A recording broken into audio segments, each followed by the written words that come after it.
റമദാനിൽ കാരുണ്യത്തിന്റെ ഇഫ്താർ കിറ്റ് വിതരണ കാഴ്ചകളാണ് UAE-യിലെങ്ങും. തൊഴിലാളികൾക്ക് ഒരനുഗ്രഹമാണ് ഇത്തരം കിറ്റുകൾ.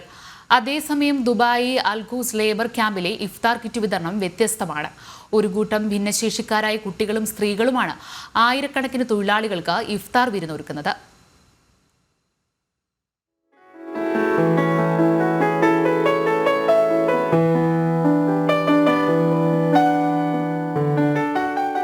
ബോധി lions club, Indian women in Dubai, bite എന്നീ സംഘടനകൾ കൈകോർത്താണ് തൊഴിലാളികൾക്ക് ആശ്വാസമാകുന്നത്. ഭക്ഷണം നൽകുന്നതിലൂടെ പങ്കുവെക്കലിന്റെ വലിയ പാഠമാണ് ഭിന്നശേഷിക്കാരായ കുട്ടികൾ നമ്മെ പഠിപ്പിക്കുന്നത്. 20ഓളം കുട്ടികൾ ഇഫ്താർ വിരുന്നൊരുക്കലിന്റെ ഭാഗമാണ്.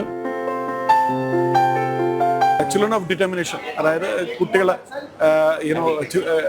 ഇതുള്ള ഓട്ടിസമൊക്കെ സ്പെക്ട്രത്തിലുള്ള കുട്ടികൾ, അവരെ ഇൻവോൾവ് ചെയ്തിട്ട് അവരായിരിക്കും ഒരു സെക്ഷൻ കംപ്ലീറ്റ് ഫുഡ് ഡിസ്ട്രിബ്യൂഷൻ ചെയ്യുന്നത്.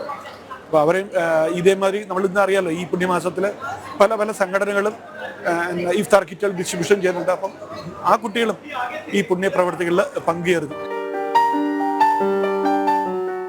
ദുബായിലെ വനിതകളുടെ കൂട്ടായ്മയും തൊഴിലാളി ക്യാമ്പുകളിൽ സ്നേഹം വിളമ്പുകയാണ്. 1200ഓളം കിറ്റുകളാണ് ദിവസവും വിതരണം ചെയ്യുന്നത്. You can see the atmosphere here. It's very vibrant.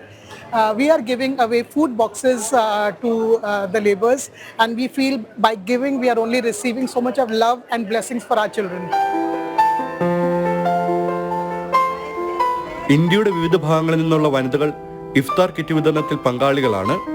UAE-ക്ക് തങ്ങൾ നൽകുന്ന സ്നേഹമാണ് ഇത്തരം പങ്കുവെക്കലുകളെന്ന് അവർ പറയുന്നു. ഈ തിരക്കിന്റെ ഇടയ്ക്ക് ഇപ്പം റമദാൻ മാസമാണ്. അപ്പോൾ റമദാൻ മാസത്തിൽ സമൂഹത്തിന് എന്തെങ്കിലും നല്ലത് ചെയ്യാനുള്ളത്.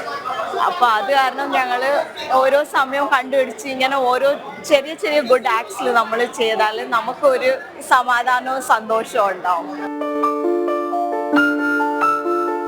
തൊഴിലാളികൾക്ക് ഭക്ഷണം നൽകാൻ കഴിയുന്നതിലൂടെ വലിയ സന്തോഷം ഭിന്നശേഷിക്കാരായ കുട്ടികളും സ്ത്രീകളും കണ്ടെത്തുന്നു. ജനം, ദുബായ്.